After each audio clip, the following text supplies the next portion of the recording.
Hi, welcome back to Nobody Asked Though, and I actually have a few subscribers now, which is so exciting. So there's actually people watching now, possibly, maybe. So thank you very much if you have subscribed. I appreciate it. And if you haven't, then you should. But you don't have to. If you don't want to, then don't. That's fine as well, because nobody cares. Nobody asked and nobody cares. All right. So I'm going to be doing these anyway, whether you subscribe or not. It doesn't really matter to me. But the more the merrier, and welcome and thank you very much for being here if you are here. Let's get straight into this one, because the last video, my video cut out. And I realized it pretty much straight away, but I think we were around the 2-hour mark anyway. So I decided to just leave it there. And then I couldn't do one for a few days. And then it's taken me a really long time to upload because I have no idea what I'm doing, right? So because I accidentally stopped a couple of videos instead of pausing them, I then had to merge them together, which I had no idea how to do. So I figured out how to do that. But then I ran out of storage, so it wouldn't like combine them and save them. So I couldn't then save them to upload. It was just this whole big thing. So I think I've sorted that out now, which is good. It'll be fine. Anyway, we're getting there. We're getting there because there's some subscribers now. I still have 2 videos to upload that I've recorded. I'm uploading one right now, but it's taking forever. And then I have 2 more. And then this one. So hi, everyone from the future, I guess. Let's get right into this. We finished up before. Now I remember the point I was finishing on. The problem is, because my video cut out and abruptly ended the video, I guess, I finished like the sentence that I remembered I was saying, but I didn't finish the thought, and now that thought is gone. So let's hope that we get the same thought back. I'm sure we will, because the same language will bring up the same indicators. And yeah, so let's just keep going. There are extra things that I'm thinking of afterwards. I think what we'll do is, when I actually do get some more subscribers, there's like a sort of a reasonable amount of people that might want to join a live. Maybe we could have a live and talk about some of these things or something.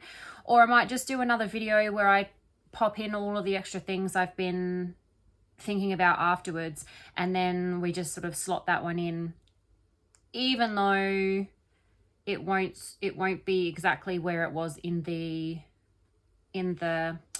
interview in terms of like the order of the videos. I'm going to stop talking now because no one wants to listen to this. So part of my job is to manage the gas monitors that we have. So I remember we were going through this. It's gas monitors now. When she's talking about her job and managing, it's the gas monitors. But previously it was oil wells. Okay. So Anadarko requires all their field personnel to carry like our gas monitor sensors for toxic gases. But prior to that, Chris's job was to, let's just quickly go over that again. Where was it? He's an operator, so I don't know like all of his daily duties, but he's a field operator, so he works with like the oil wells. So he worked with the oil wells. She manages gas monitors, and Anadarko requires all their field personnel to carry like gas monitors, gas monitor sensors for toxic gases. She gives a reason why they're carrying them. She changes her language from field operator to field personnel when she's talking about the gas monitors. So now that she's talking about the gas monitors, it all becomes very corporate, very job requirements, very what would you call it? Do you know what I'm trying to say? it's all very about the job now and the requirements, and it's all very official language and corporate language, and it's her language is all changed now. She's talking about herself involved with the gas monitor sensors. When she was just talking about Chris and his job, it was the oil wells. He was a field operator. He wasn't personnel. It had nothing to do with Anadarko. It was him. It was his job. Right? So that's interesting, okay?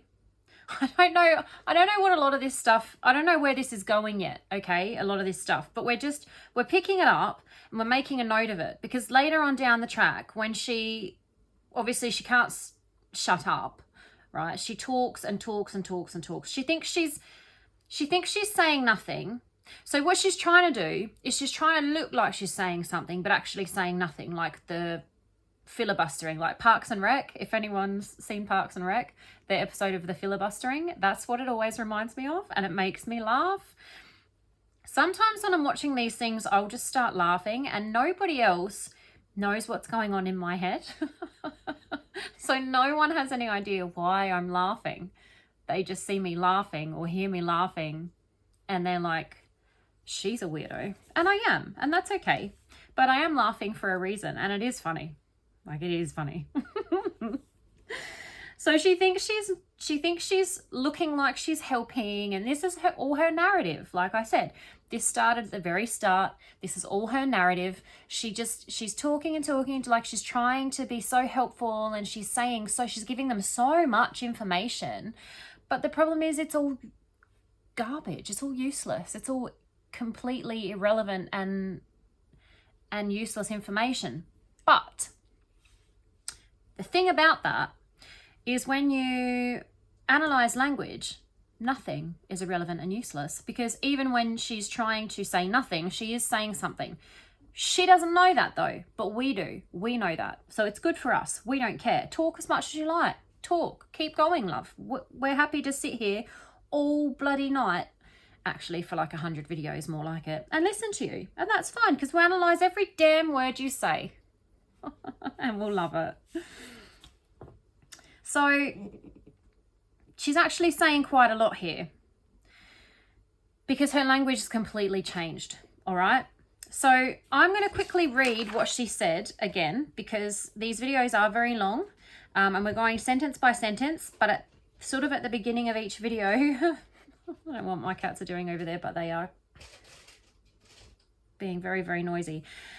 I'll just read quickly through the section that we're going through, because sometimes when you break it up, you do lose the context of the whole chunk of what she's saying. So Nichol, I guess we just started talking. He actually, so part of my job is to manage the gas monitors that we have. So Anadarko requires all their field personnel to carry gas monitor sensors for toxic gases. And it's my job to control the inventory and issues, anything like that. We were having some pretty serious like equipment issues, and we had numerous amounts of people coming in my office one day, and he happened to be one of them. And I'd seen him before, like they meet in the lunchroom, and that's where I go to put my lunch in the fridge. So I'd seen him, but I didn't ever like talk to him. So that day we just started talking, and then every time I saw him in the hallway after that, and it was always hit or miss, like it wasn't an everyday thing. It was just when I saw him, we just started talking, and we just kind of had a lot in common and just hit it off. So we'd always have, you know, pretty good conversations. And then, I don't know, one day he told me, oh, so she stumbles over he here. I don't know if I read that last time. I don't know. One day he told me that he had kids and started talking about his kids. And then he mentioned, yes, that I have a wife, but we're getting separated, and it's okay. And then, okay. So that's what she says. We're up to, so Anadarko requires all of their field personnel to carry our gas monitor sensors for toxic gases. I keep getting stuck on this bit. There's more here, okay? Sometimes when I'm doing an analysis, it's best done in large chunks. So you can't really just sit down for 5 or 10 minutes and do it. You really need to get yourself really submerged into the language, into the context.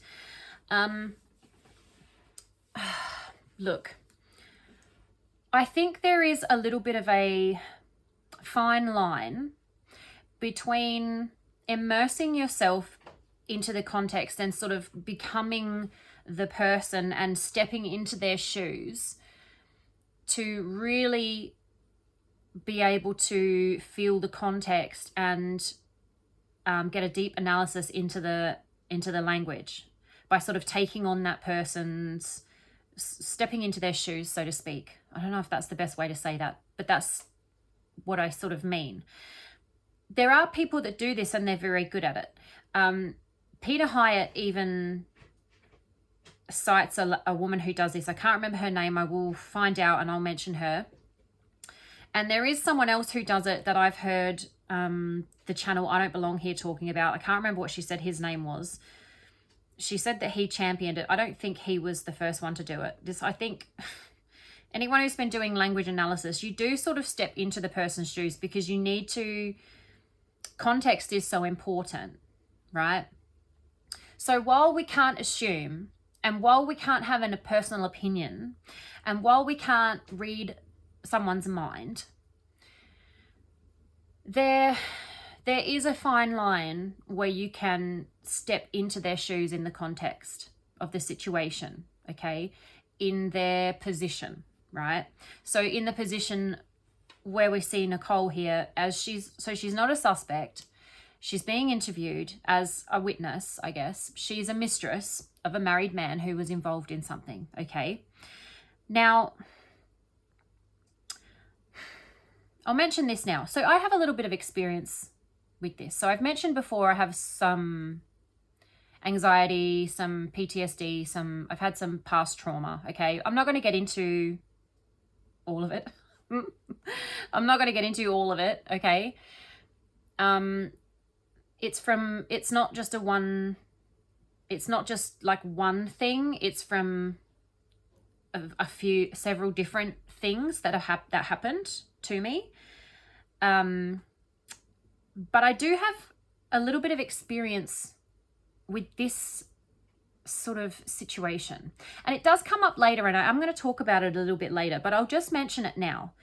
Because when it comes to context and stepping into someone's shoes, if you've not been in someone's shoes, if you've not lived an experience that they're experiencing, it's difficult to understand. Which is why language analysis is not assumption and opinion. It's just language means what it means. And we know it means what it means, and we can measure what it means because of the benefit of hindsight, because crimes are committed in the past, and then we can analyze language before we find out what happened and also after we find out what happened. So there's crimes that we could analyze before, and then we can find out if we were accurate or not with the language analysis when we find out what happened.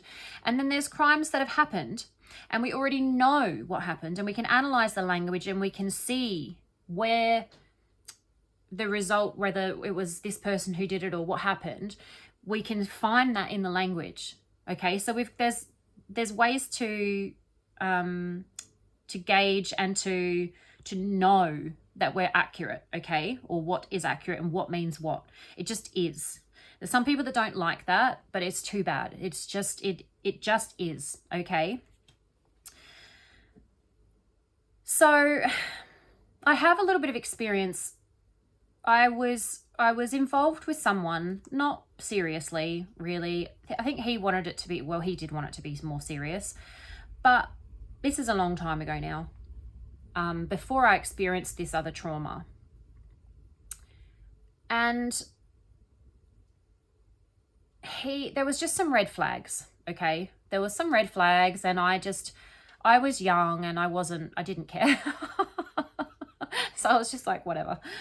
And I kind of gave him the old flick, and I didn't really continue to see him.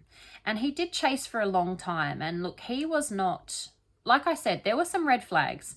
So later on, while he would still hound me and harass me and, you know, constantly contact me and he was in and out of jail for different things as well later on. He would call me from jail. He would write me letters from jail. And I hadn't seen this person in years, right? It was a bit strange. And I kind of felt bad for him for a while because he was a very, very good manipulator. Very, very good manipulator. And he told me this big sob story about, you know, why he was in jail. It's sort of like it was his fault, but it sort of wasn't his fault. So he like sort of intentionally got himself put in jail so that he could clean up his act and all this stuff. It's such rubbish, but whatever. Anyway, so I kind of felt bad for him for a bit. So I would speak to him on the phone and stuff, but then I just stopped again because he just got so full on, and he was so aggressive, right? And if I didn't write him a letter back, like he wrote me letters from jail and prison and stuff. I think it's called jail here. I don't even know. It's jail. And when I didn't write him back, he would get upset. He got his mum to ring me and all this stuff. Anyway, so I cut him off. I stopped talking to him. And he finally left me alone when he found someone else to fixate on, to focus on, right? And he finally became obsessed with someone else. And he had a little baby with that person. And then I found out on the news that he had been involved in I'm going to get very upset in a second because of the little baby, a murder-suicide. And he'd actually gone to a very well-known tourist attraction here near where I live, sort of in this state where I live. And he was on a visitation. And he jumped off a cliff with his little baby strapped to him. So, I sort of understand. I've been in a situation where obviously there was a long time in between. I hadn't seen him in a long time. I wasn't actively seeing him. I wasn't with him. I wasn't interested in him. But just having been involved with someone, even not seriously and sort of we were only briefly involved, but he chased and harassed me for a very long time, for many years, okay? But the feeling of being close to someone physically, intimately, emotionally, I wasn't really that emotionally close to him, but just I was involved with him for a short time, that is capable of doing something like that and finding out they've done something like that. It was hard to process, okay? And it made me feel very strange. It's hard to explain because I don't want to step back into how I felt at the time. But it was very confusing. It was very upsetting, obviously. And it's actually very scary, okay, and confusing for you as someone who didn't see that they were that close to someone who was capable of something like that. Does that make sense? It makes you question your own judgment. It makes you question everybody around you. It's hard to trust people after that. Look, that's all I'm going to say about that for now. It does come up later because, again, this is about context. This woman was involved with someone who has done what we know has happened in this case, in this situation. While we don't know who did what, okay, we don't know that. We know what someone has said has happened, and we know what someone has said they did, but that person has lied, and we don't know if they're telling the truth. There could be other people involved. She is still so... She wants to blame him for this, okay? With her, it's in her language. She's putting, he did this and he did that, and I'm innocent and I didn't know and it's not my fault, right? This is her narrative that she's pushing the whole time, and it gets worse and it continues, okay? But she's not trying to distance herself from him. Like, she's not, I can't believe I didn't see that he was capable of that. I can't believe I was involved with someone who was capable of that. I can't believe. There's a lot of shock. And I don't see any of that here. Okay? I don't see any of that here. I don't see any of the I can't believe I even had anything to do with this person. I'm so, how did I not see this? But, you know, were there signs? Why didn't I see this coming? Why didn't I know? How did I not know he was capable of this? There's none of that in here. And that's really odd, given the context. And I've had a little bit of experience with the context of this situation. And this is odd, okay? Because a decent, sort of good, I'm qualifying here because I don't want to sound like I'm talking about myself. A person who, you know, wants to be a good person and wants to see the good in life and people and be positive and all this stuff, wouldn't want to be associated with this and this person. And I don't see any of that here. I don't see any of that. I don't see any shock in her language or here. I'm reading it, so see. See, that's another way language gives things away. Because I said I don't see anything in her language because I'm reading a transcript, right? Instead of saying I don't hear anything in her language because I'm listening to an audio. So your language gives things away. Do you see? I'll keep pointing things out like this as we go because it is interesting. I don't know if I've left something on over there, but hopefully not.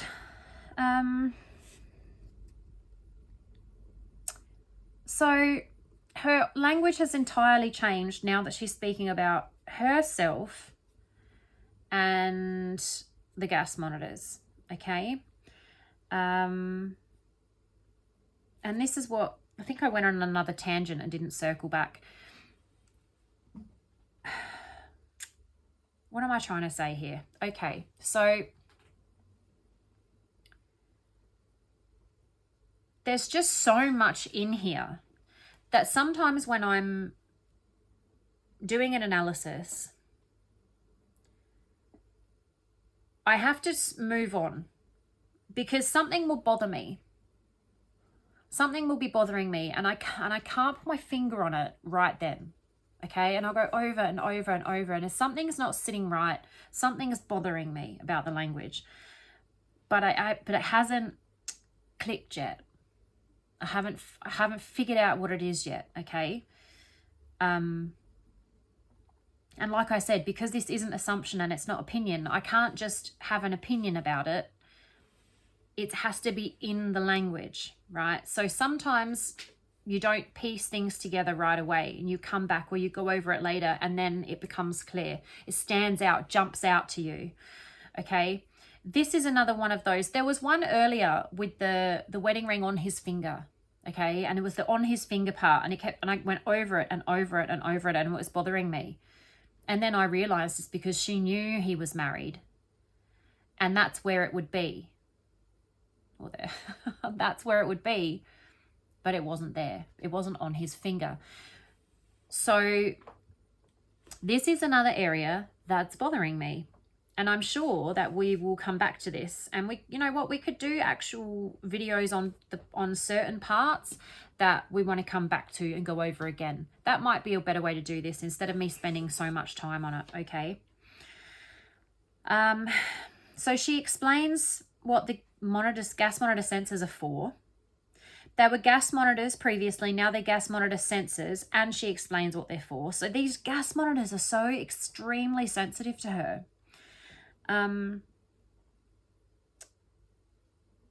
The gas monitors, right? So she was thinking about the gas monitors before she explained them to us and introduced them properly to us, which is the wrong order. That we have, the gas monitors that we have is a sort of an explanation, but it's a nothing explanation, right? It's like a throwaway explanation. It's an explanation to come after the fact that she's already referred to these gas monitors as though they've been introduced when they haven't, that we have, right? Then she goes on to introduce them and explain them. So the gas monitors are extremely, I'm just going to mark this here, gas monitors, because this is extremely sensitive. We're going to have to come back to this, okay? This is going to come up again. This is important. Do we need to know who has them and what they're for? Not really. It's not real. It's not really relevant information to anything that she's talking about at all. She's talking about how he came into the office and they just started talking. So, and now she's explaining the gas monitors. We don't need to know why he came into the office. She hasn't even said he came into the office yet. She said, I guess we just started talking. He actually, part of my job. And then she goes into all of this explanation about the gas monitors. When she's just saying he came into my office one day and we started talking. That's how we started talking, right? It's so unnecessary. It's important to her to tell us this, okay? It's unnecessary. So it's very sensitive to her, right? Now, not only is the gas monitors sensitive here, when and how they started talking is sensitive to her here. Because she's explaining how they started talking, how they met and interacted, and how their relationship grew. And then she starts talking about these gas monitors. So this is extremely sensitive. Something's up here, okay? If we're going to red flag time periods and maybe events, this is a big red flag here, okay? The gas monitors are a red flag, and this that she's explaining here, when they started talking, is a red flag. Now, I've mentioned before, I don't think this is when they first met, because I think she knew who he was before. That could be why this is so sensitive to her here, but it doesn't explain the gas monitors, right? That's a separate sensitivity. And it's my job to control the inventory and issues, anything like that. So we did go over this a little bit last time. When she was asked about her job, she didn't want to tell us. Now she's asked how she met Chris. She's telling us all about her job. Okay, so she didn't meet Chris at her job, right? That's what I'm getting from this, which I already thought before. And this is, as you go through a statement, the language will either confirm and support prior indicators and sensitivities, or it will not disprove them, but it might show other indicators. Okay, so the indicators might not be the same for certain things that come up, but this keeps coming up. So this is a pattern.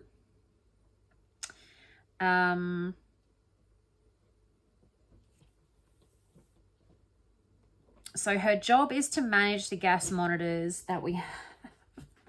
My cat. Oh, you're so funny. Then Anandako, so she's distancing herself, but she's also making it her requirement, her obligation. It's not her choice, it's her job, right? It's not up to her.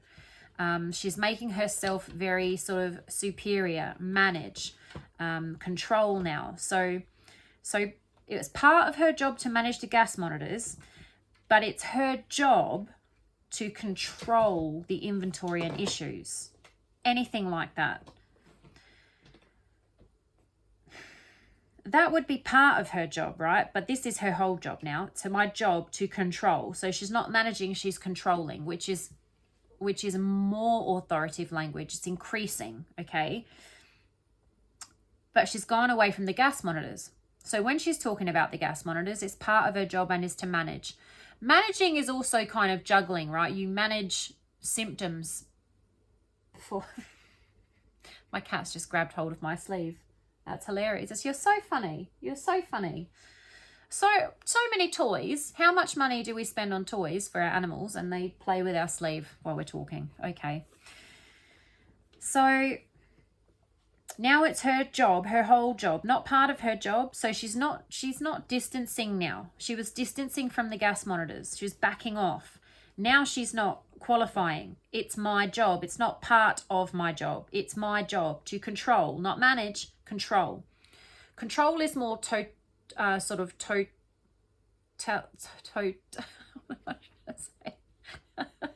for a words person. I forget words a lot. It's like total. It's complete, like overseeing, overall, like complete control, right? To control. Manage is not control. Manage allows for like you manage symptoms, you can manage anxiety, you can you know what I'm saying, but you control. There's no room for movement, there's no area for like variables or anything like that, if that makes sense. It's very complete. And I do think she is a control freak. That's an opinion. That's not in the language. That's my personal opinion. Oh, everything I say in these videos is my opinion, and it is all alleged. Okay, so unless something is factually correct in discovery, in evidence, something like that. My analysis, like I said, there's no opinion in analysis. There's no assumptions. It is based on the language, but this is my analysis. Okay, everything I say in this video is alleged and purely my opinion. All right. Anyone who is not judicially guilty is judicially innocent legally, okay? So I just want to make sure I say that in every video, even though we all should know that. Some people are going to get upset. So the inventory and issues, anything like that, but they're the two things she mentions.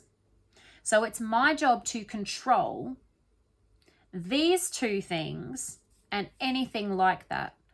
So she could have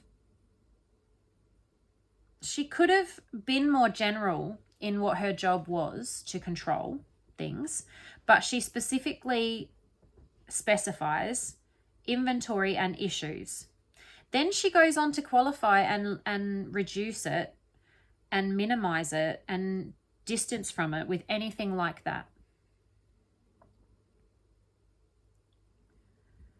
I'm sure there's other things that it is her job to control.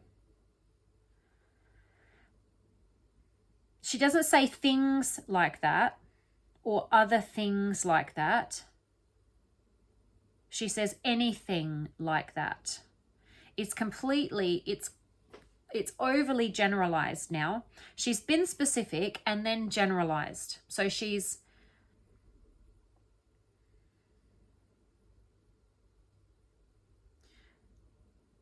it's part of her job to manage gas monitors. Anadarko require their field personnel to carry gas monitor sensors for toxic gases.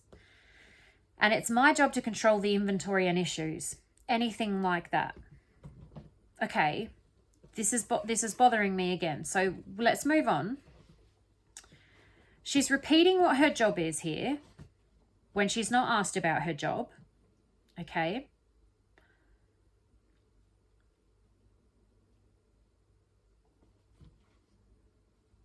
Does she have access to gas monitors? Does she have access to like alerting or flagging something?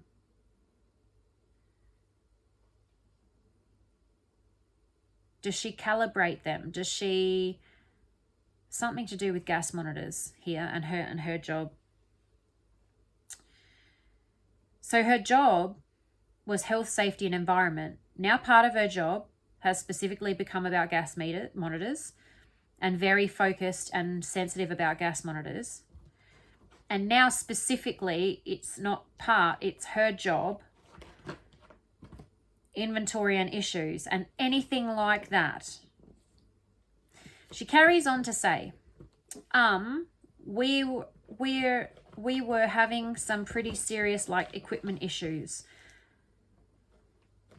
So I think in the transcript, it was difficult for me to hear what she was saying here. If she was saying we were, or if she actually said we were. Because if she's saying we're, all right, this is where the transcript becomes important. If she's saying we're, as in we are, she's putting herself back and she's putting herself in present tense, okay? If it's we were, it's in past tense. So I can't analyze that because I don't know which one it was, because it was too difficult to hear what she was saying. She is talking about a past event, but I don't know if she said we were or we're. We are. And, you know, contracted, we are. Having some pretty serious, like, equipment issues. So she's got pretty here. She's qualifying. Pretty serious. And then she's got like, which is, it lacks confidence again. She's losing confidence in what she's about to say or what she's saying. Equipment issues. So she wants it to sound serious because she's used the word serious. But she can't say it was serious. She can't because she's qualified with pretty and then she's got like. Okay. Is not a good start. Okay. It lacks confidence in what she's about to say. It lacks conviction. Let's just say we were, but we're not going to analyze that part because we don't know what she said. Okay. Lacks confidence. We were, she's playing with her favorite toy. It's a little rainbow mouse. She's such a girl. She loves girly things. I can see her. She's got a little rainbow mouse. What a little darling. Oh my gosh. I love it when she plays with that. That is her favourite toy. That is her very favourite toy. Her brother, he likes feathers. So he'll find a feather and he'll play with that. How adorable. I'm glad she's having fun. Okay. We're having some pretty serious, like, equipment issues. Now, she says equipment here. She doesn't specify what the equipment is. But it was pretty serious. And some. We weren't having a serious equipment issue, right? When there's a piece of equipment that's malfunctioning. Now, a piece of equipment could be a singular piece of equipment or one sort of equipment item that there's multiple of and they're all malfunctioning, right? So she doesn't specify what it is, but she says some pretty serious, like, equipment issues.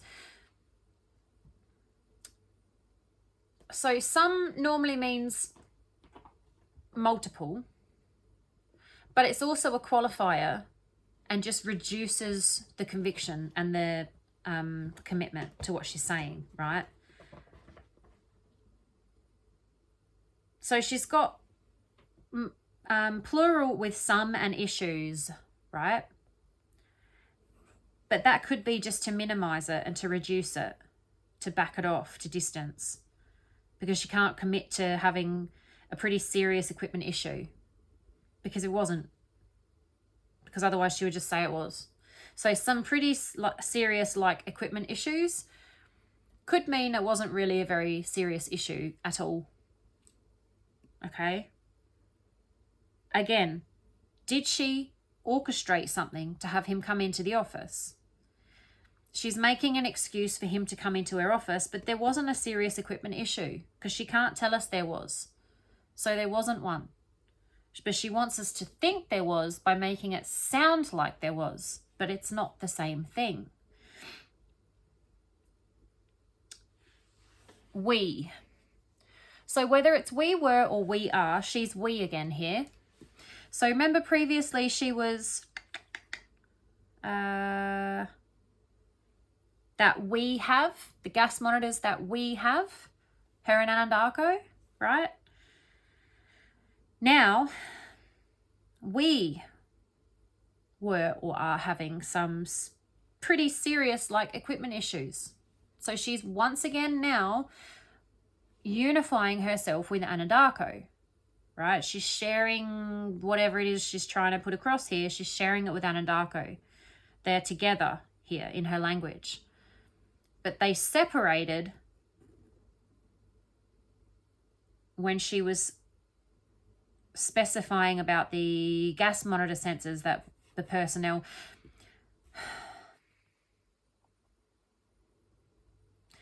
was something to do... Okay, this is where I'm coming back to what was bothering me, all right? Was there something to do with the whole reason, like the big story, the alibi of the Monday morning when Chris went out to site? Was it something to do with a gas monitor sensor, toxic gas, something like that? Or was it an oil spill? Because what I'm thinking here is, she said here, part of my job is to manage the gas monitors that we have. She's immediately then backed off from that, and it's Anadarko requires all their field personnel to carry gas monitor sensors. She doesn't require them. So it's part of her job to manage them, but she doesn't require the field personnel to carry them. She doesn't require Chris to carry them. Chris and everyone else. So she separated, after she said it was her job to manage them, she immediately separated herself from them and said Anadarko requires all their field personnel, as in Chris, because he's a field operator, but it's not field operators here, it's field personnel, right? She's changing the language, to carry gas monitor sensors. And then the reason, so sensitive. But it's her job to control inventory and issues and manage the gas monitors. Did Chris have a gas monitor sensor with him that day? Was it required for whatever was happening? Because she wants to distance herself from Chris carrying a gas monitor sensor. Here. Now she's gone back to, we were having some pretty serious equipment issues. So she's only separated herself from Anadarko when she's talking about all their field personnel required to carry gas monitor sensors. That is bothering me, and I want to know what's up with the gas monitors, okay? Because she's all we, and it's my job, but then she's realized the gas monitors, oh no, I don't want to be linked to the gas monitors directly. So Anadarko requires their field personnel to carry the gas monitors. They carry them for toxic gases. Not for any other reason. What other reason would they carry them? What is she worried that we're thinking? What is she worried that we're thinking here, is the question. Okay, moving on. Were we again having some pretty serious equipment issues? They weren't. So they weren't. Pretty serious. Also, she doesn't specify who we is, but we up here was Anadarko, and it was its equipment. So I'm assuming she means Anadarko. She could mean her department. She could mean her team. She could mean her section, area, whatever. But she also could mean Anadarko. We can't read her mind. Like I said, we don't guess. We don't have an opinion. But previously, we referred to her in Anadarko, okay?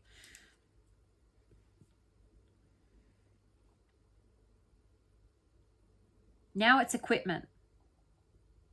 So she's gone away from the gas monitors, right? Inventory, issues, anything like that. Having some pretty serious equipment issues. Multiple. She's trying to make it sound like more than it is. She's trying to, she's being non-specific. She's qualifying because she can't commit. And she can't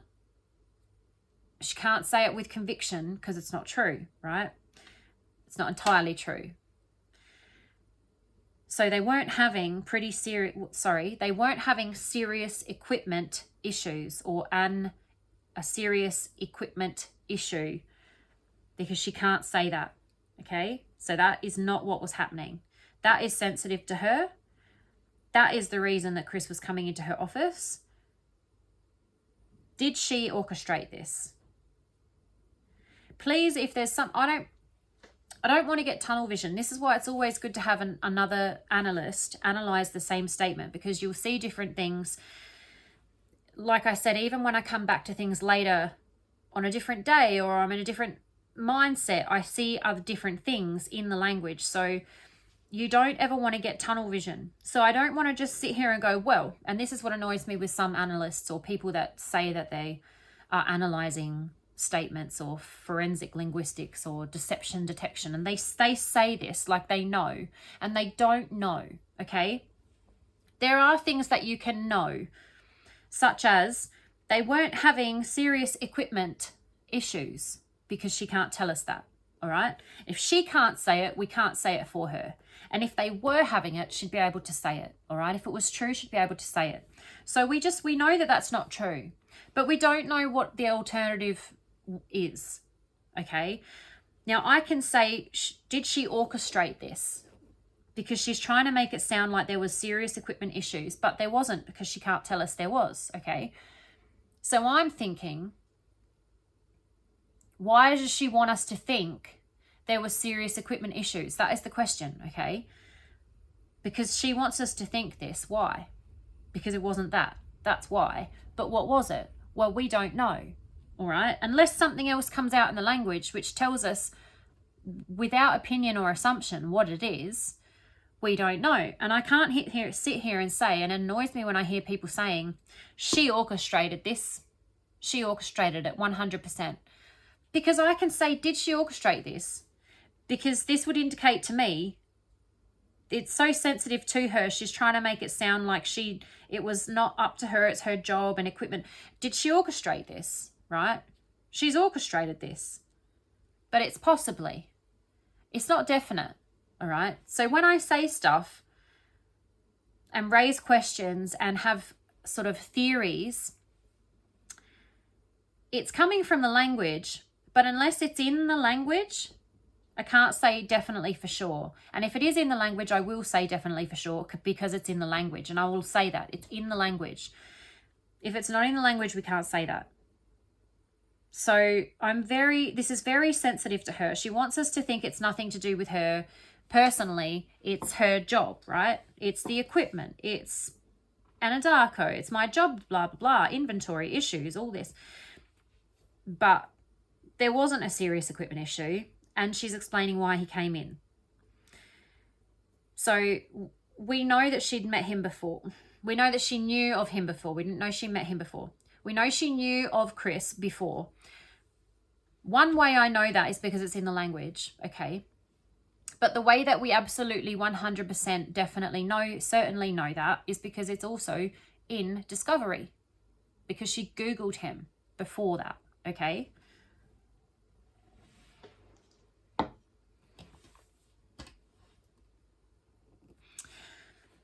And we had numerous amounts of people coming into my office.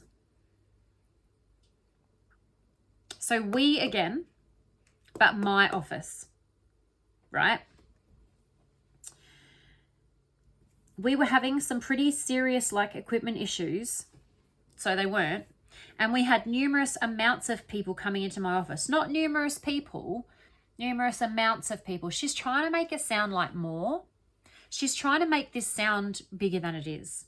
Because you don't have numerous amounts of people. Like how many,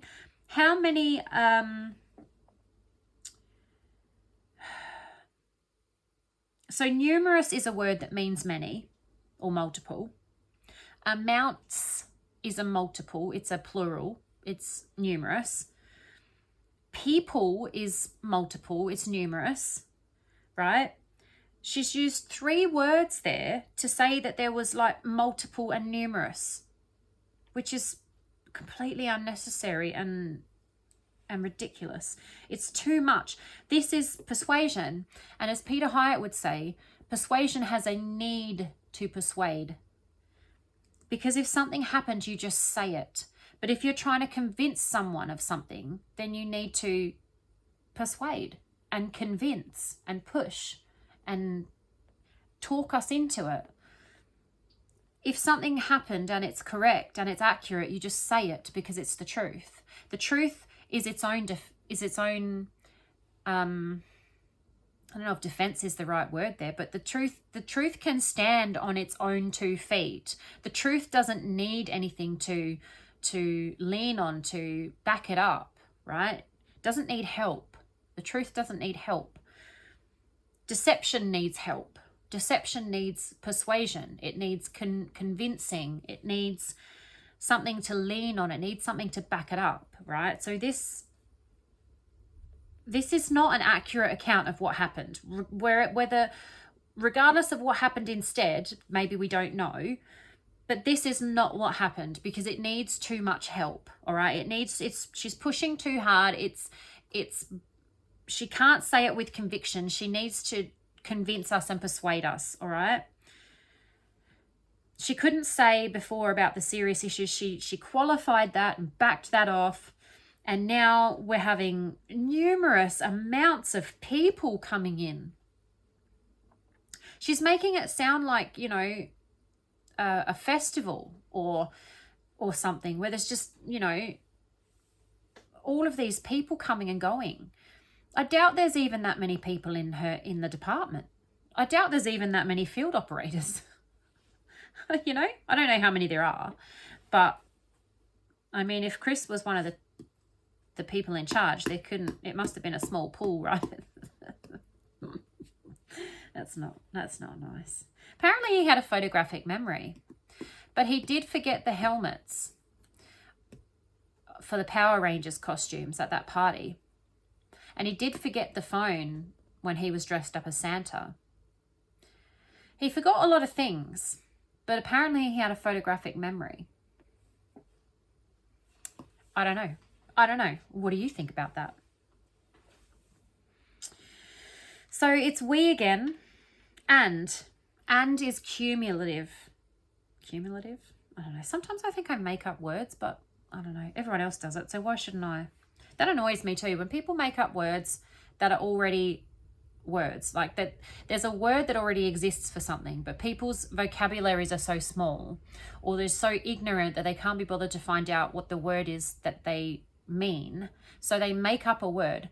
And then this is something I really, really, really hate in life, okay? This is something that bugs me to no end. And then so many people say this word, right? This new word that they've made up because they don't know what the actual word is that already exists, that means the thing they want to say. That this new word becomes an actual word that means what they say it for, even though there was already a word for that. And the biggest one for me is conversate, because converse was the word. There was already a word for that. But because people just, I don't know in what year or what era it became, you know, education used to be important, and now I don't know, people just don't care about it anymore as much.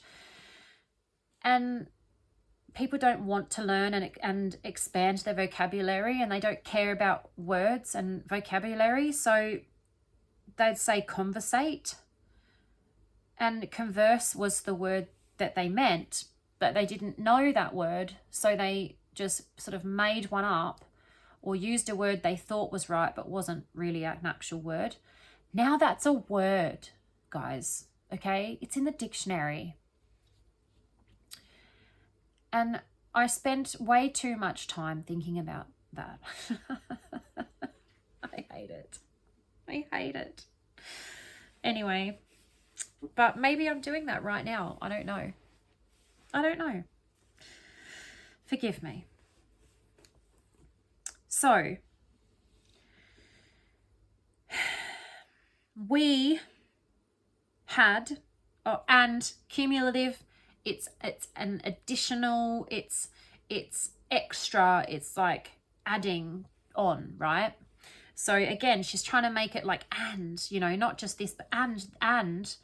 So she's trying to make it bigger. She's trying to make it more than it is. And we had numerous amounts of people coming in my office, not into, in. Someone will be coming into your office. They would be coming into your office if they wanted to see you about something, discuss something with you. If you were in charge of something, they'd be coming into your office. But she says in. Okay, so this is all sensitive. Why is she explaining this so hard? He came in your office. That's how you met him. Because it's not how she met him. All right? I don't know how she met him.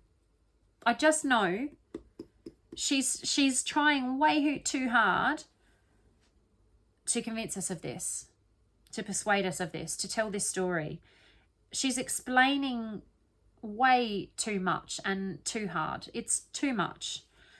And we had numerous amounts of people coming in my office.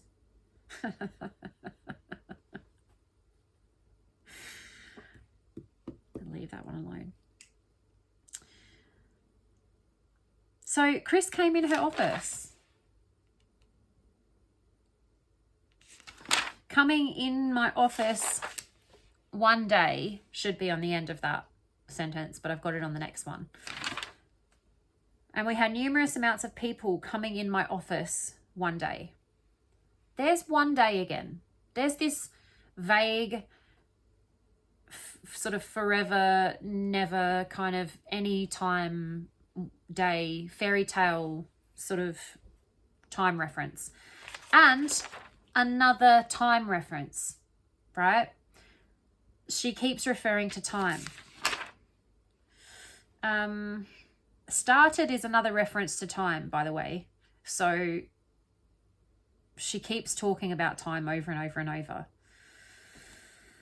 And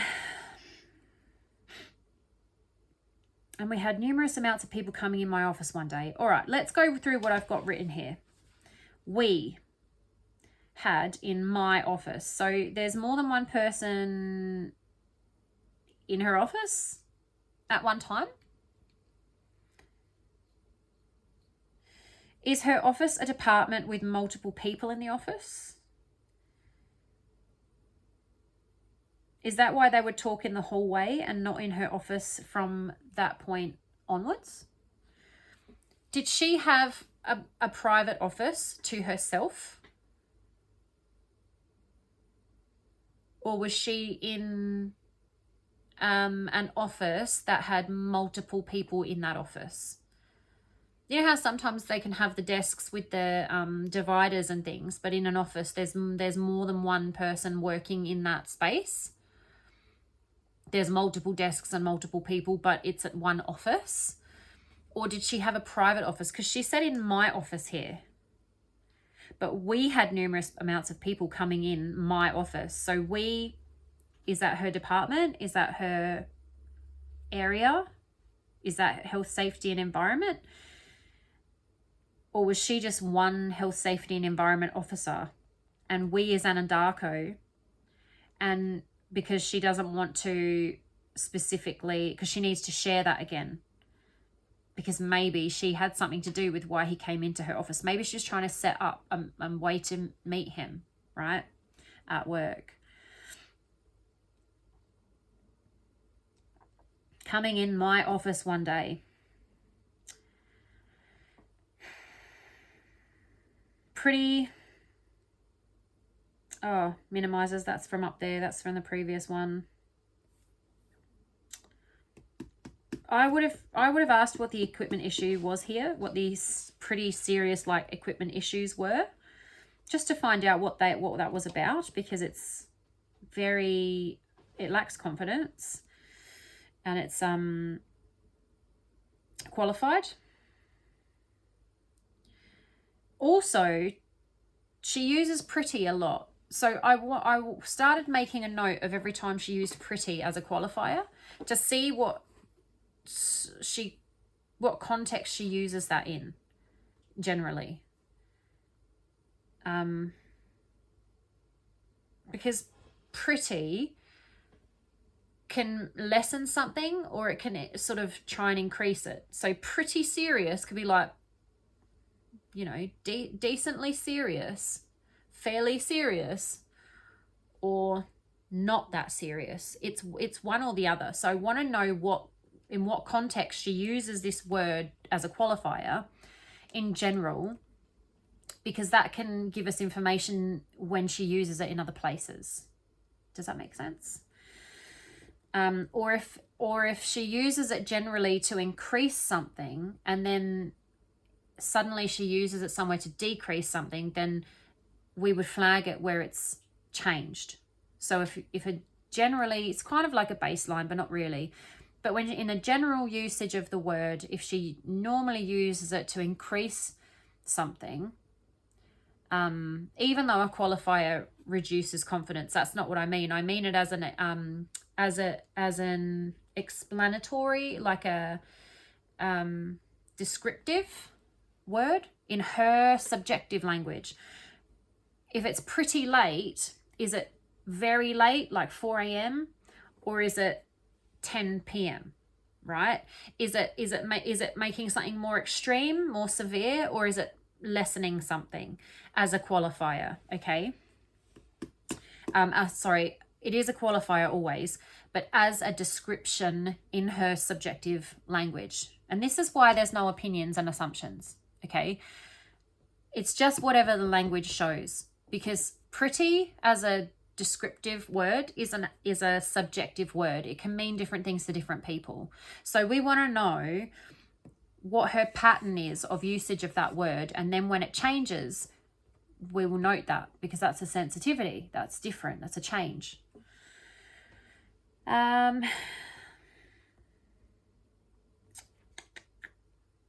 She does use it a lot. She uses pretty a lot. Numerous amounts of people, as opposed to numerous amounts of what? That's a very good point. That's a very good point, past me. Numerous amounts of people, as opposed to what? As opposed to numerous amounts of monkeys? Numerous people. Amounts of is so unnecessary. Numerous amounts of people. Numerous is an amount. You don't need to explain that there's numerous amounts. Numerous means amounts. Like it's amounts. It's an amount of something. It's a lot. It's multiple. My back's starting to be very sore. Not only numerous, but numerous amounts. Why does she need to multiply it again? And then of people. So she multiplies it 3 times. What's the difference between the off chance of Chris coming into her office one day when there weren't numerous amounts of people coming in? Why is it so sensitive to her that he came into her office that she needs to add numerous and other people? Why does there need to be other people there? She needs us to be convinced he came in with numerous people for a good reason.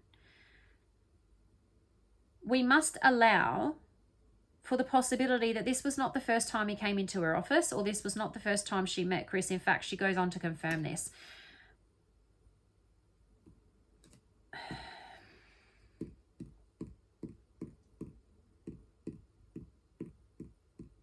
I don't know. This could be the first time he came into her office. But why does she need for him to not be the only one that came in that day? Why does she need him to not be the only one that came in? To us, to the listener. Why does she need us to know that multiple amounts of people came in that day and Chris happened to be one of them? Also, why one day? Another reference to time, right? So she's playing with the timeline.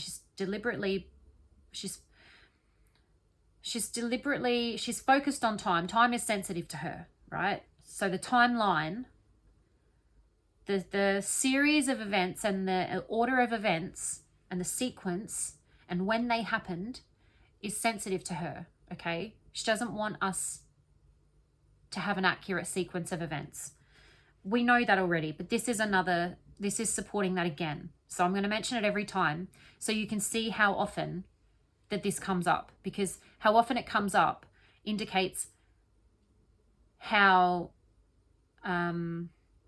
much of a narrative it is, like how there'll be certain narratives that are very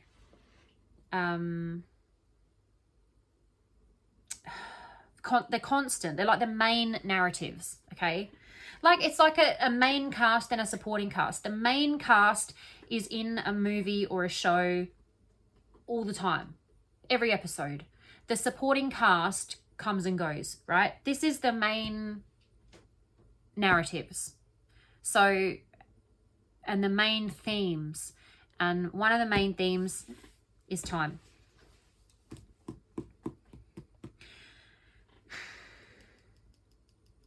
I feel the reason I keep saying that, did she orchestrate this, is because of her, in the language, her need to convince us, or her need for us to be aware of or know or think that he's not the only one that came in that day. And why does she need us to think that? Because he was the only one that she wanted to come in that day. He was the one she intended to come in that day.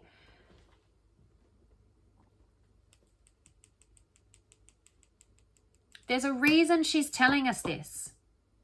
There's a reason she's telling us why all these people came into the office, and Chris just happened to be one of them.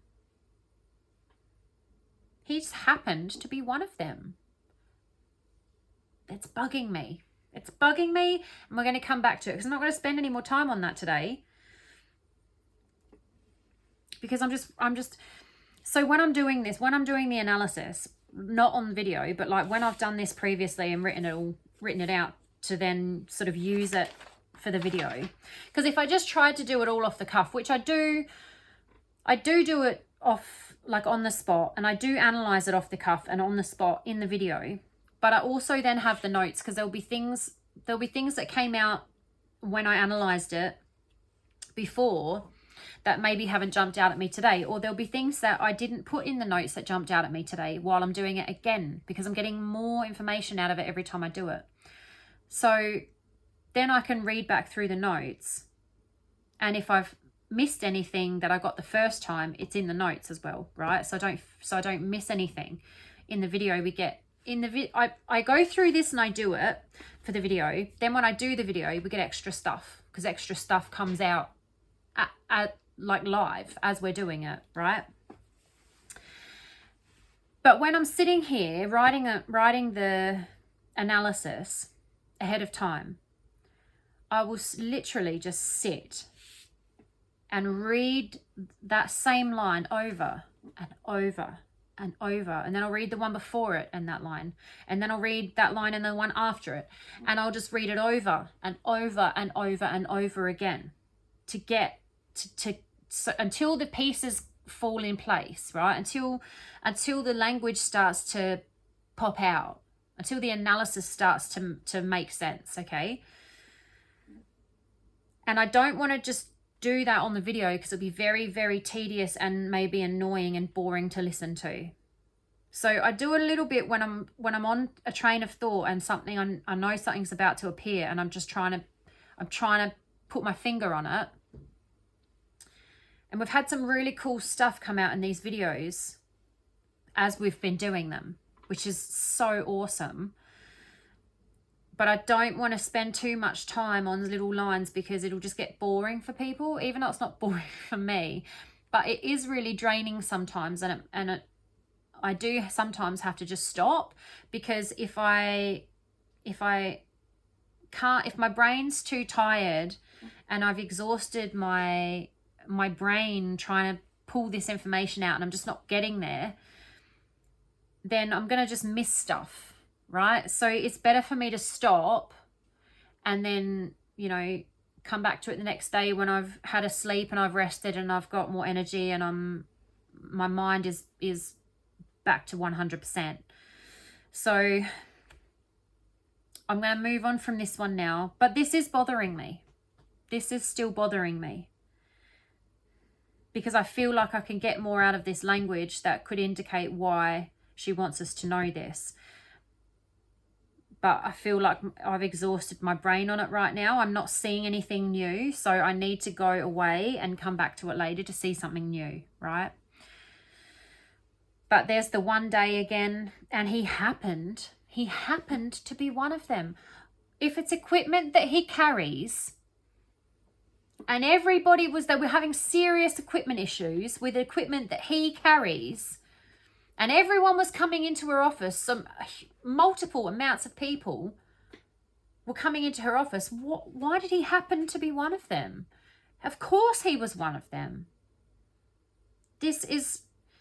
Her language is contradicting itself because she's this is why it's bothering me. This is why it's bothering me, because her language is contradicting itself. She is contradicting herself. She's trying so hard to get us to think something that the language she's using to make us think it is actually contradicting itself and herself, right? They were having serious equipment issues. They weren't, but this is what she wants us to think, because she couldn't say that, so it wasn't true, right? But this is what she wants us to think. We're having serious equipment issues, right? And numerous amounts of people coming into my office. Everyone was coming into my office that day, one day, because of these serious issues we're having with equipment. And he happened to be one of them. He happened to be one of the people that was having equipment issues with equipment that he uses, that you were having serious issues with, that you're in control of, that you're managing. It's also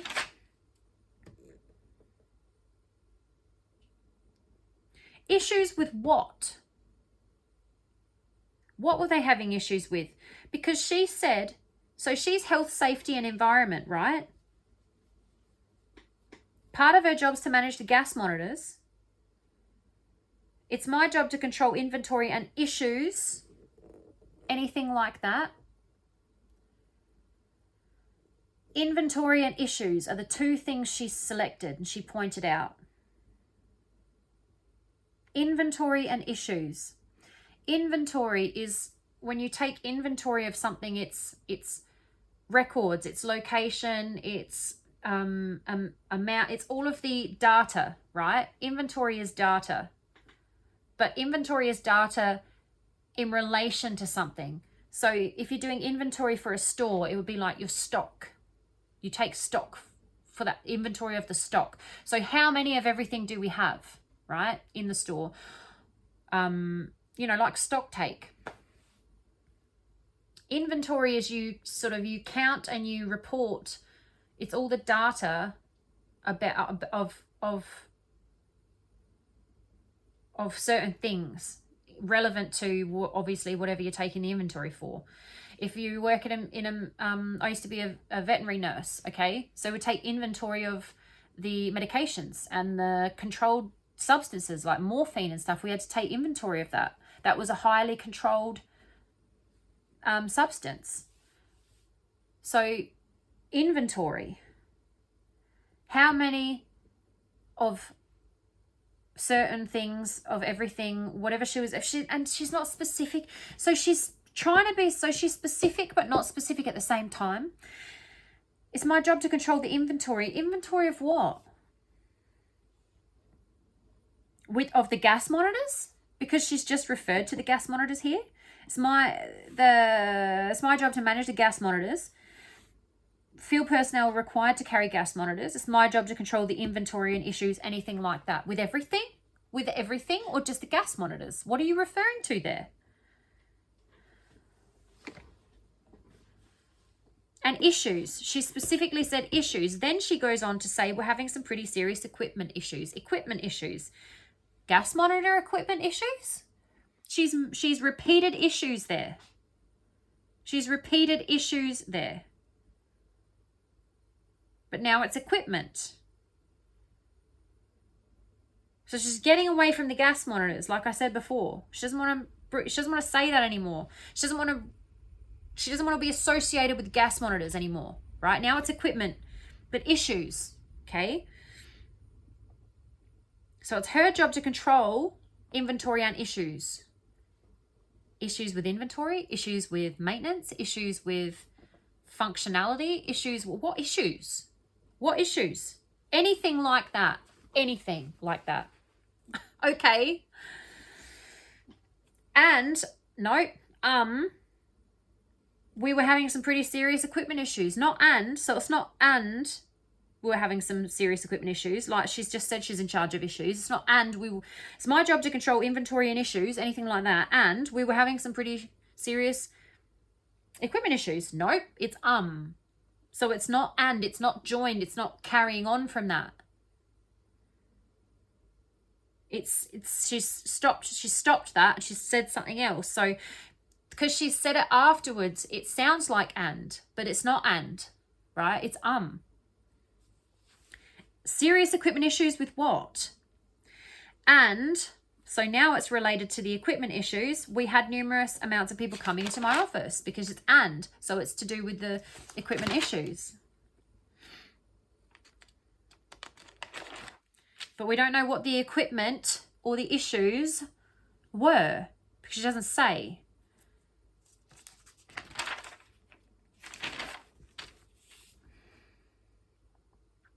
One day.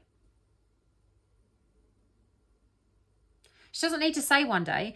We were having some pretty serious equipment issues and I had multiple people coming into my office and he happened to be one of them. One day. Unnecessary. More playing with time. One day. Doesn't want to say when. Doesn't want to say when. She doesn't want us to know when she first met him. She doesn't want us to know when she first spoke to him. She doesn't want us because that's a verifiable event. That could probably be traced back.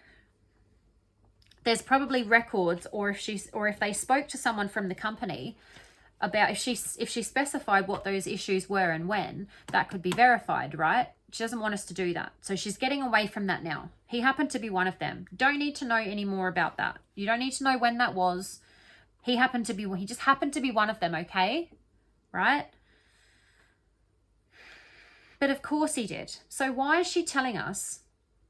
Why is she telling us all of this stuff so that we think that he came into her office through no, like, not directly to see her, not on his own by himself, but with multiple other people one day, that all these people came in for this reason that was out of her hands, right?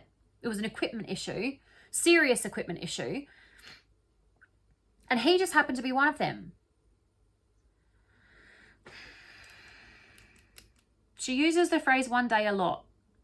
So we're going to also note when she uses this phrase, okay? Because that will be an indicator because she uses it a lot. She's so vague. She's pushing the coincidental sort of randomness of this meeting, right?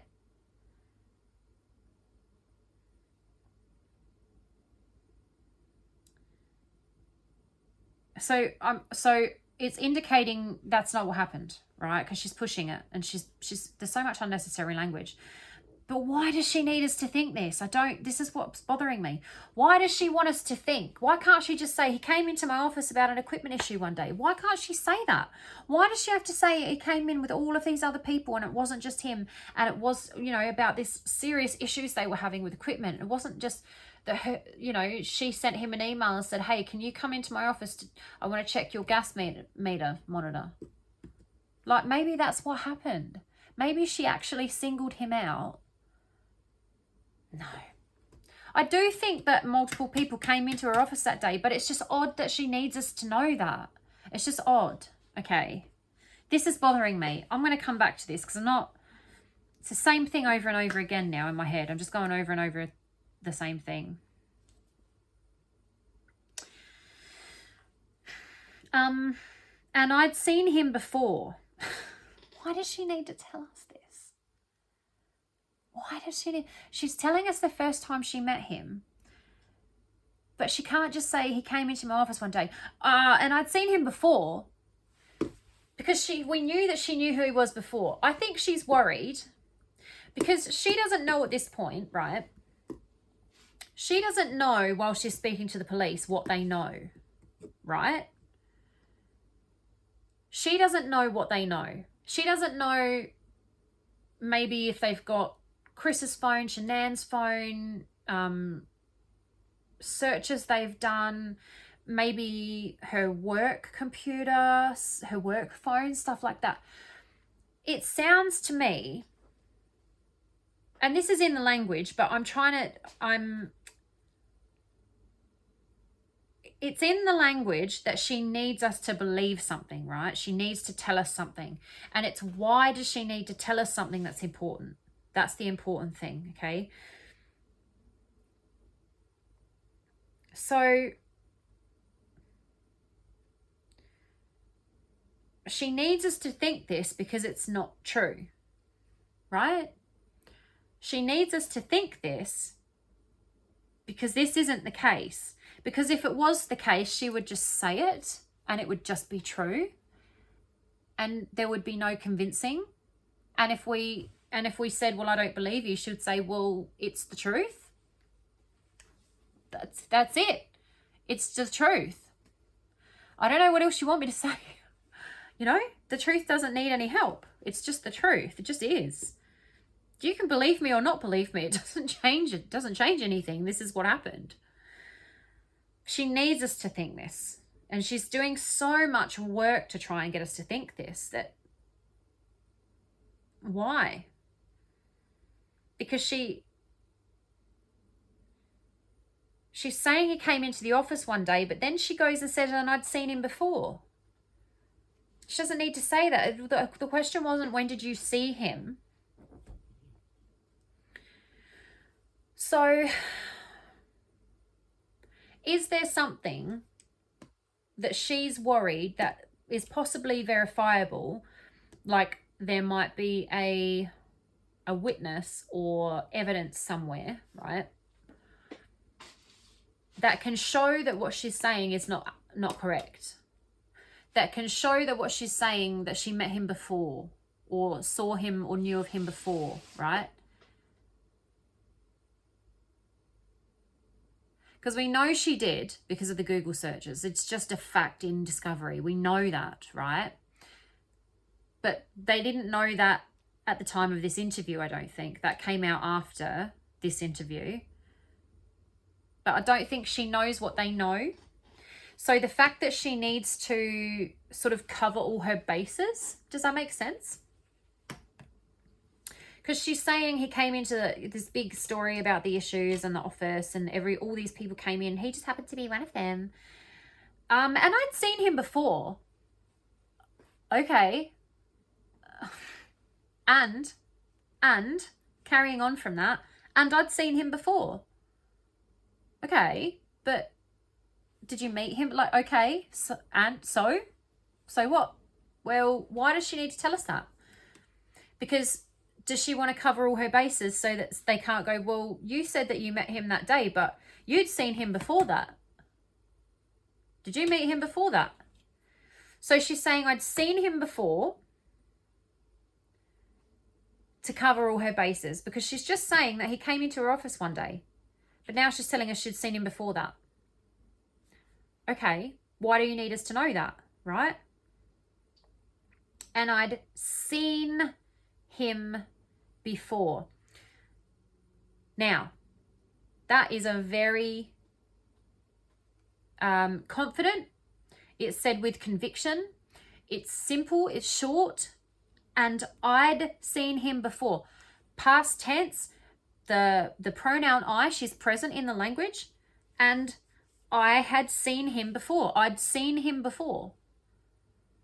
It's past perfect, so it's not an I have seen him before, because she's talking about in the past when she met him that she'd seen him before that.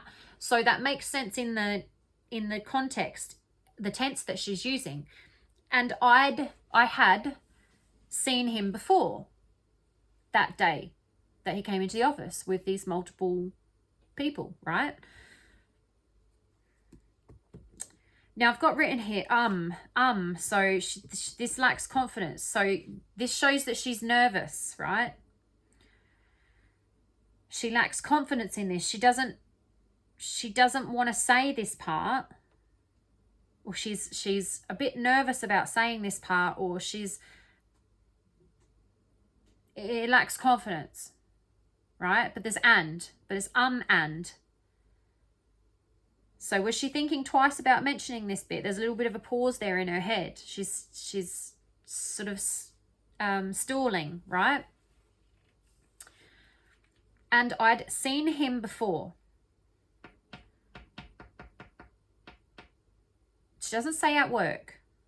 She goes on with more explaining for no reason, which just tells me that this is not where she'd seen him before. She's over-explaining where she'd seen him before. She had seen him before. This is a true statement. This is a true statement. And I'd seen him before. That is a reliable statement, right? That's what that sounds like. And that's a complete statement. She doesn't really need to go on. She could have said at work, you know, around, I'd seen him before at work, because she's basically explained all she needs to in that sentence.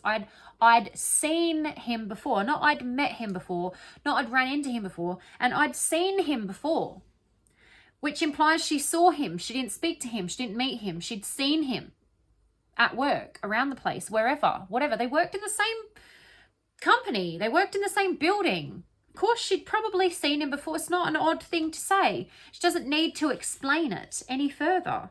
But she does. She does.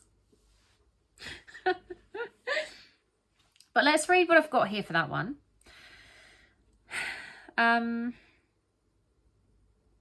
So here she confirms or supports that this is not the first time that she saw Chris, him coming into the office that day. So I said that before, and that was in the language, but she's confirmed that here, right? Because she said, that's not the first time I saw him.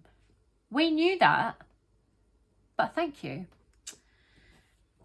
I'd like to know how long she'd been working at Anandarko when this one day happened with the serious equipment issues. Serious, bunny ears, equipment issues. I'd like to know when that was, right? Because we've got the Father's Day and this, and we've got these little markers. Remember, we were talking about the markers. Now we've got one day he came into the office. That's another verifiable date she doesn't want us to have. I think she's realised that, and that's why she's trying to get away from it. Multiple people coming in. Because that, so we've got, it was Father's Day shortly after that, right? And now we've got a verifiable event at work with some serious issues when multiple people were coming into her office that day, one day, in regards to some pretty serious issues with equipment. Potentially that could be investigated and found out when that day was, and we could find out when she met Chris for the first time at work. Now, that would upset her timeline of her story again. But that is a verifiable marker. If we could find out when that day was, we would know when she met Chris.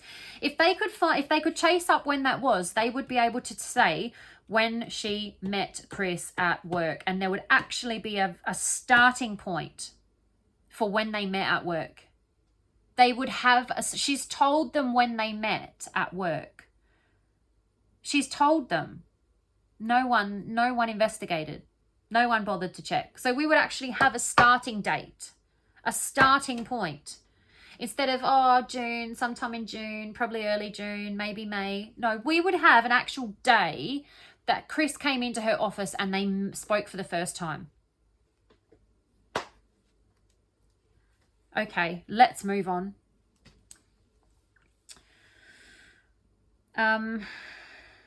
She'd seen him before, but she does not mention this in the order of which it happened. She says she met him and then she'd seen him before, right? So it's not in the order of what happened. No, I'd seen him before in the lunchroom, and then one day we're having serious issues at work and he came into my office, and that's when we started talking. That's the order of events. So she's playing with the timeline. She doesn't want us to have a sequence. I'm getting Amber Heard flashbacks now. I don't recall the sequence.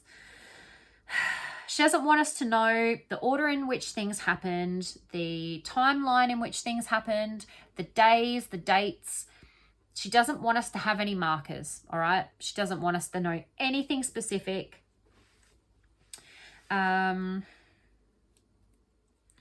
She did not say I'd seen him. Yes, like I just said, she didn't say I'd seen him in the lunchroom and then he came into my office and we started talking. That's when we first met. That would be in chronological order, in the order of in which thing, the order in which things happened, the sequence of events. Truthful statements are usually in chronological order. Chronological order. Because you're remembering it in the order in which things happened, right? Like a movie plays in your head and you can remember certain things, but you remember the order in which things happened because that's how it happened in real life, in the actual account of events. That's how it happened in that order. She's going back to correct her story. As she's saying these things, she's needing to qualify because there may be people or witnesses to contradict her story, perhaps. She needs to follow, she needs to allow for it to be, she needs to allow for it to not be a definite account. She needs to allow for a margin of error for her story, for her lies, right? So jumping around like that confuses the listener, okay? So if she was saying things in chronological order of her lies, right? And this is where it gets difficult too, because liars rehearse their story in order, right? So if you ask them to repeat something backwards, if it actually happened, you could do that because you could remember. It would take longer because we don't remember things out of order. We remember things in order, right? So liars rehearse their story in order. They rehearse their story from beginning to end, right? But if she doesn't, because she doesn't want us to have a timeline, if she says this bit and then this bit and this bit and this bit, we can't. It's like when you take all the pieces out of a puzzle, right, and you mix them up, you can't see the picture anymore. It's only when you put them in place that the picture becomes the picture, right? So by jumbling things up like this, she's making it hard for the listener to keep track of things that don't add up. And it's only when you go back and piece things together, like Rabbit Hole Rocks is doing a timeline, a calendar at the moment. And it's fascinating because going back and to each day and looking at text messages and body cam footage and interviews and things and putting in the things when they happened, but you've never seen them all in one place before, like this puzzle and all the pieces are in it. It's fascinating. It's fascinating. And it's like seeing it for the first time, like you've never seen it before, all put together like that. No one's done that before. It's fantastic that she's doing that. Like, unreal. I've been wanting so badly for someone to go and do that. And there are a couple of channels now. Which one was it? Unapologetically Me, I think it is. She's got a lot of videos where she's gone back and sort of gone back through certain days, like Shanann's pregnancy and all her pregnancy posts and stuff, so you can see all of these things together, and when things were posted and like all in sort of context and coherently. She's really good. And there's a couple of other channels I want to mention as we go along. But yeah, anyway, so she's sort of jumping around so that we can't piece stuff together. And you have to go back, and it's difficult because human beings, we see things in order, right? We read from, not all of us, okay? Not all of us. We read from left to right. We see things from beginning to end. It's even, even when we read words, it's been proven that we don't actually read all of the letters in the word, right? We only recognize the letters together, and as long as the first and last letter are in the right position, we can generally read that word, even if the other letters in the middle are mixed up. But we do need all the correct letters there, and we have to have the first and last ones in the right position, okay? There is something on the internet, and it's explaining that, right? It's like a little, it's words in like on a picture, and all of the words are like that. And so you're reading this, and it's saying, studies show that we don't need all the letters in the right position as long as they're all present, and the first and last ones are in the right, but all the words are jumbled, the letters are jumbled, but the first and last ones are in the right spot. So as you're reading, it's explaining that exact thing to you as you're reading it. It's pretty fascinating. So, you know, we can see a whole picture together, but we generally need it to go, like, we need the beginning and the end. Do you know what I mean? And we need all the pieces. So she's jumbling everything up.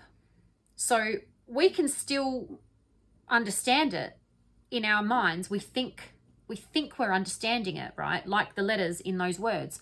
They're all there in the wrong spot, but we can still read the word, okay? But she's jumbling them up so that we can't go, that, hang on, those two letters are around the wrong way. Just those two. Do you know what I mean? I don't know if I'm explaining that very well. This is what she's doing. She's jumping around so we don't have it in order, step by step, to go, that doesn't fit, that doesn't make sense, that can't go there. Anyway,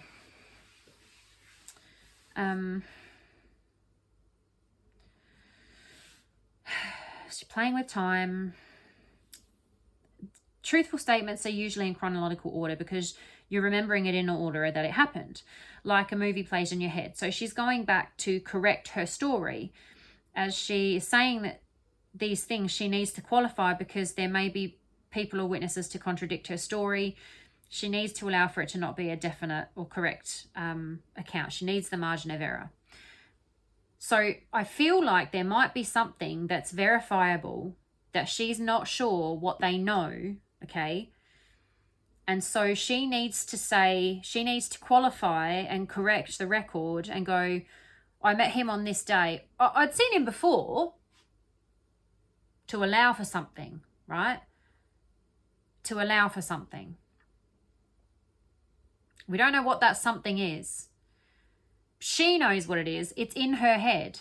There's something in her head, and she's gone, oh no, I need to allow for that. And then she's gone, and I'd seen him before.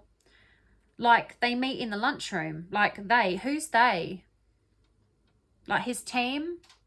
Like, who's they? So she's in her head thinking something, and she's saying it, but she hasn't explained it to us yet. We don't know what she's talking about. We don't know what she's thinking. Like, they meet in the lunchroom. Like, so she lacks confidence here. She'd seen him before. 100% that statement is an accurate, truthful statement. Like, they meet in the lunchroom. What? So you've gone from an accurate, coherent, confident statement said with conviction. It's simple, it's straightforward, it's reliable. Like, they meet in the lunchroom. What? Who's they?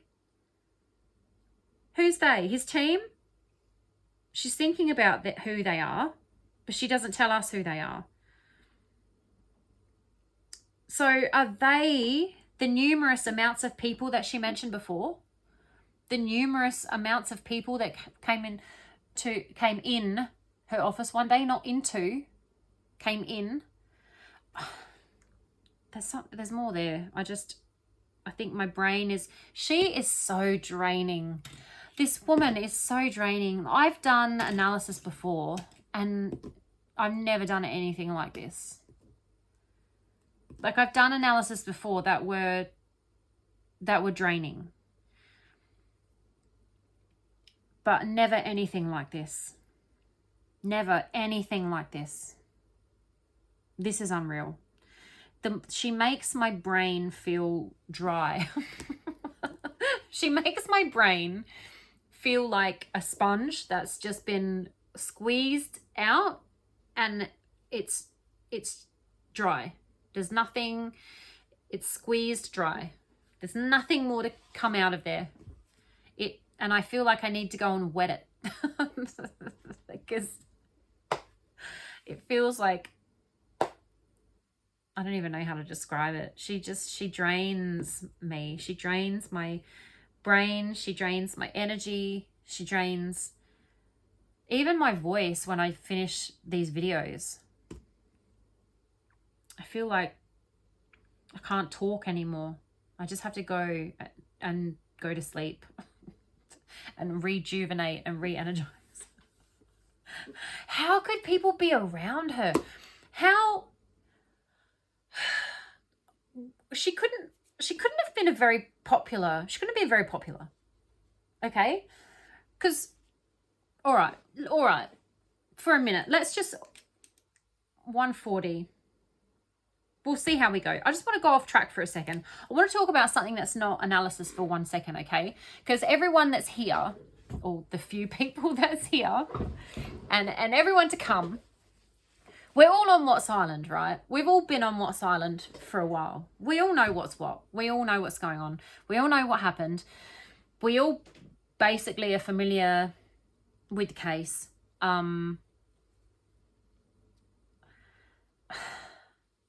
I find her so unattractive, okay? But I suppose physically, stereotypically, I guess she's attractive, you know, like she's not got an unpleasant face, I guess. I suppose stereotypically would be considered attractive. She looked after herself. She had a good physique. She had a good, nice body, I guess. She was healthy. She worked out. She looked after herself, okay? Probably to look at her, you would think she was an attractive woman, okay? Right? Whether she's your type or not, regardless, let's just say she wasn't unhealthy looking. She wasn't, you know, I guess she was attractive. So,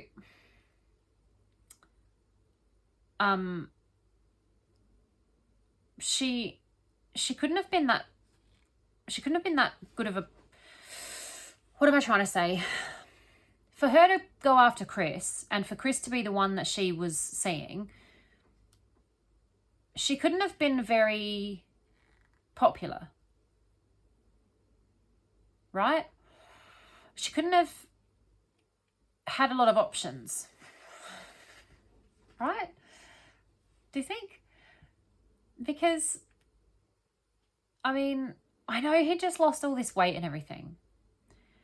I suppose objectively or subjectively or whatever, maybe objectively, I suppose stereotypically and just purely physically to look at, Chris looked pretty attractive, I guess, because he, you know, his fitness and everything.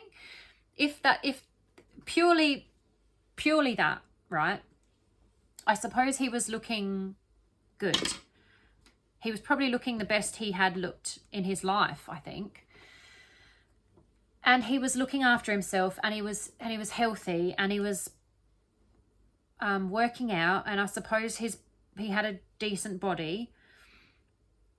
But just seeing him in the videos and listening to his interviews, I don't know how anyone could stand having a conversation with him. I don't. And maybe that's not a very nice thing for me to say. And maybe because everyone's different and not everyone's the same, obviously. Maybe that's just my personal opinion, but I know that a lot of people think that because obviously we're all on What's Island. We've watched all these videos. We know what everyone's opinions are. And especially if you watch certain channels that talk about his big potato head. And he kind of did have a potato head. It doesn't seem like the conversation with him would be very stimulating. And Shanann was such a driven and sort of smart, and I don't know her personally, but from what I can see from her videos, she seemed really bright she seemed really quite smart and intelligent, and I don't know. I don't get it. I don't get the whole Shanann and Chris thing. But like I think I've mentioned before, when you've been treated badly, someone just treating you well can be everything. And I feel like Chris was not socially developed. I feel like emotionally he didn't know. Well, he Googled how does it feel when someone says I love you. So that's really, but I think he was Googling that to write in a card for Nikki, because he knows how it felt, because Shanann said she loved him all the time. So I think he was just Googling that to find some kind of like hallmark, you know, sort of generic, sort of soppy something from the internet he could write in a card. That's what I think, okay? Because I don't think he's the smartest tool in the shed. He wasn't the sharpest tool in the shed, but he probably wasn't the smartest tool in the shed either. But I do think that he, especially after seeing him interact with his mum and his dad and hearing them in interviews as well, they're a whole nother story. His mum and his dad are a whole nother story. Talk about, never mind. Do you know what? I'm not going to insult them. I think I see where Chris didn't get his personality from, or where he did get his non-personality from. But I think he copied. So I don't think he really knew. I don't know if he's a sociopath or a psychopath, or like he doesn't feel feelings like normal people, like other people in general do, all tend to feel feelings. And I think he copied, and I think he treated Shanann the way that he thought a partner should treat his partner. And I think that was wonderful. And I think that made Shanann feel really happy because of the way he treated her. But I just don't think he's that sort of stimulating. And for Nichol to be, like, I know people that sort of purely physically, I guess, and stereotypically are less attractive than Nichol. I don't think she's an attractive person because of who she is and her personality, but purely physically. I've known people who are not as attractive as her, you know, have not got the figure or, you know, the pleasant face or the symmetry or whatever. And they're way more, like, they have men falling over themselves to get near them, right? So I don't feel like she could have been a very stimulating person or a very fun person or a nice person. Like, she's not a person that drew people to her. Like Shanann drew people to her. People wanted to be around Shanann. She was very popular. People loved being around her. She had lots of friends, and I just don't feel like, I think Nichol's not like that. And I think that's why she ended up with Chris. I don't think there was, like, people said that they, you know, there was talk about her at work that she was attractive. But I don't think Chris had competition.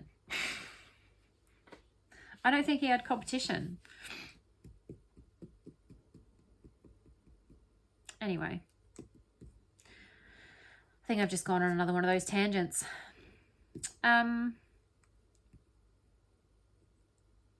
Yeah, so like they meet in the lunchroom. So his team, this group of people, she needed to make it sound like there's so many.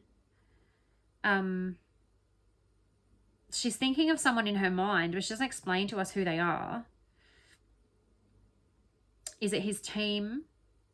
I would imagine it's his team.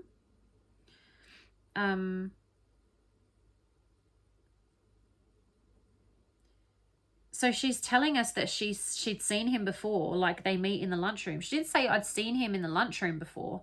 She said I'd seen him before, like they meet in the lunchroom. So she's making my brain hurt. It's all over the place. It's just all over the place.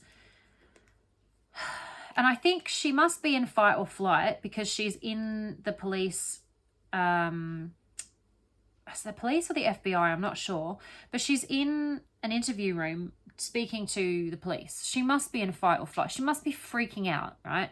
And she's doing a pretty good job of keeping it together.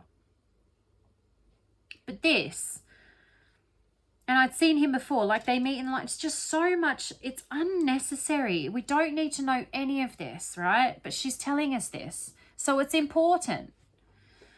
It's important.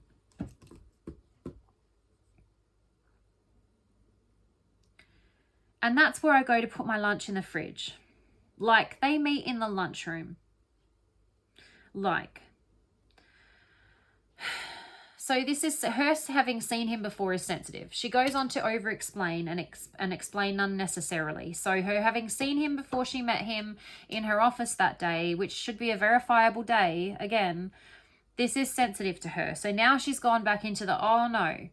Oh, I've got to cover myself. Like, I feel like, is this leakage? Did she say this, but then she's realized that she doesn't know what they know?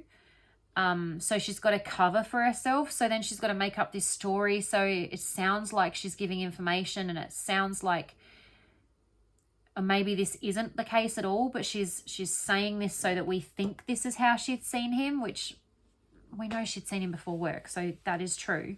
But in her mind, because it's not weird. It's not weird that she'd seen him before she met him. They worked together. That is not weird. It's not, but she feels like she needs to explain it, right? They meet in the lunchroom. Okay, then she's got to explain why she's in the lunchroom. Because I'd seen him before, you know, at work. Yeah, no, that's expected. Obviously. No, that's not what she's like. I'd seen him before, like they meet in the lunchroom. Okay, were you in the lunchroom? What does the lunchroom got to do with anything? Oh, that's where I go to put my lunch in the fridge. Oh, you put your lunch in the lunchroom? No. Really? Oh my goodness. Oh my goodness. Okay, but this is a lot of information in here, okay? There's a lot of information in here. They meet in the lunchroom. Now, didn't she go on about meeting some days and other days and not all the days and the mornings and from this time to this time and probably somewhere around then? Yes, she did. Yes, she did. So, oh my gosh. We already know. She's already said about the lunchroom. She could have just said, and I'd seen him before in the lunchroom. When I went for my lunch, no. And I'd seen him before.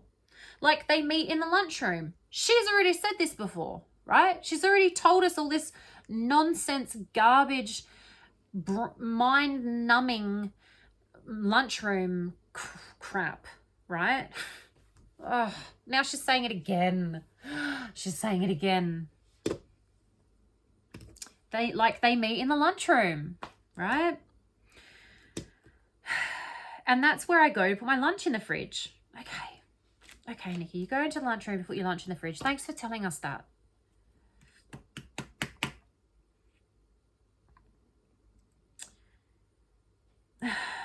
It's the way she says it though, right? I think we're going to finish on this, okay? Because my brain is turning to mush from this woman and her garbage that she just spews on and on and on. And it's funny because when I was listening to her interview, I'd listen to what she's saying, and then sometimes, right, I'd try and remember the question she was asked, the question she was answering. And I couldn't from what she's saying, from her answer, I couldn't decipher or figure out what question she was answering. And because of all of the garbage that's spewing out of her mouth and the just nonsense and unnecessary information and irrelevant information, I couldn't even remember what the question was. That's very interesting, but it's hilarious as well. It's a little like it's kind of like a little game you can play when you're listening to her interview, and you get bored or drained, you just play that little game and it's fun. Because I got a 0 out of 10 or 100 or however many questions there were. I don't even know. So, like, I'd seen him before. Like, they meet in the lunchroom. So, I'd seen him before because he's in the lunchroom in the mornings. No, like, they meet in the lunchroom. Oh, my Lord. Oh, my Lord. There is so much going on in her head because all of this stuff, right, that's coming out is because the brain knows what it knows. So, she's thinking things. And because she's thinking something, she's aware of it. So the language comes out as if we're aware of it, but we're not aware of it because she hasn't told us that. She's thinking the thought, not us, right? And I'd seen him before, like they meet in the lunchroom. She did mention the lunchroom before and that they meet in there some days and some days not, right? And then this time and that time and probably this time. And so she could be referring back to that. The problem with her language is there's so much garbage to wade through that it's hard to know if she's referring back to something because there's so much rubbish in between. It could be the thought she's thinking in her head, but she could be remembering that she's told us about that already, okay? Possibly. Like they meet in the lunchroom. What did she say exactly back there? Let's have a look. But he comes into the office. That work might be... So he works out in the field, but he comes into the office. In the morning, his team meets in the mornings, right? His team, they. So they could be referring back to before when she told us his team meets in the lunchrooms in the mornings, okay? Let's give her that one. We'll just give her that one.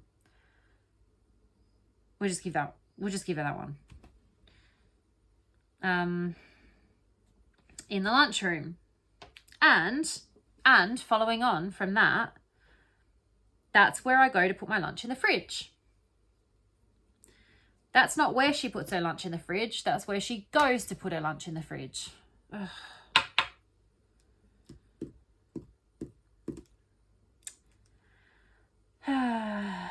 Okay, so, and that's where I go to put my lunch in the fridge. Again, why the explanation? We don't need the explanation.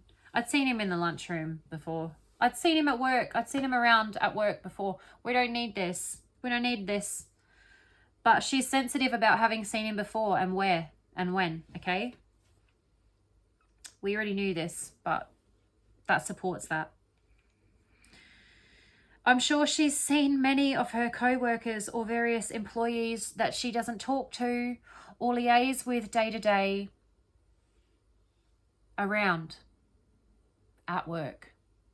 Maybe in the lunchroom, or maybe in the building, or maybe in the hallways, or maybe in the car park, or wherever, because they work together. It's not unusual to see people that you work with at work. Oh my God. But okay. Especially if she works with equipment and maintenance and she's probably got people, she probably deals with people all the time about equipment and what was it? Inventory and issues. Oh my God. But okay, she sees him in the lunchroom because that's where she goes to put her lunch in the fridge. So why does she need to be so specific about where she's seen him before? It is so strange. Again, we have to call into question if this is truthfully where she saw Chris before because she's trying so hard to convince us that it is. We've said that before. Persuasion has the need to persuade, okay? Why does she feel like she needs a reason to have seen him before? They work in the same place. Oh my gosh.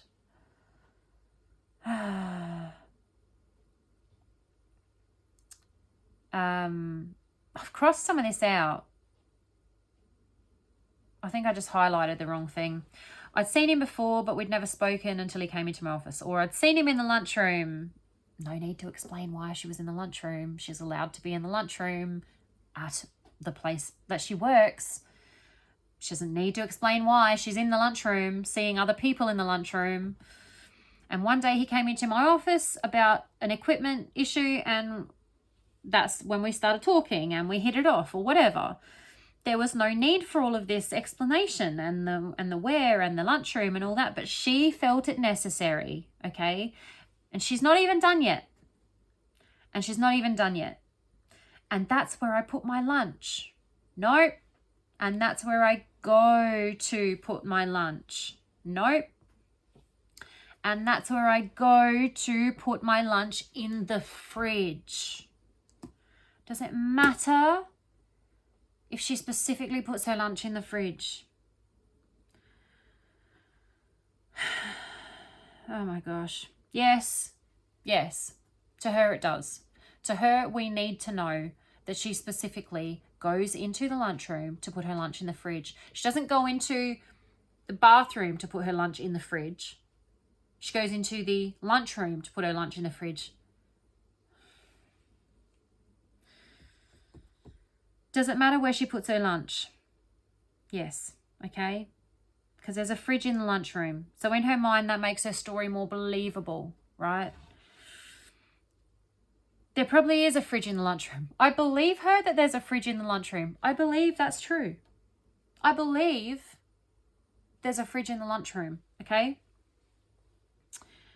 But her need to mention it is when it's not necessary, is what causes us to flag this for deception, okay? But she's not necessarily being deceptive about putting her lunch in the fridge, or that there's a fridge in the lunchroom.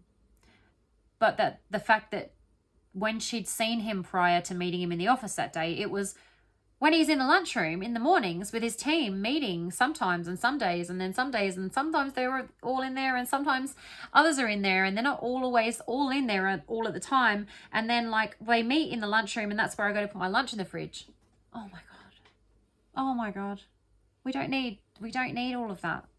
We don't need it.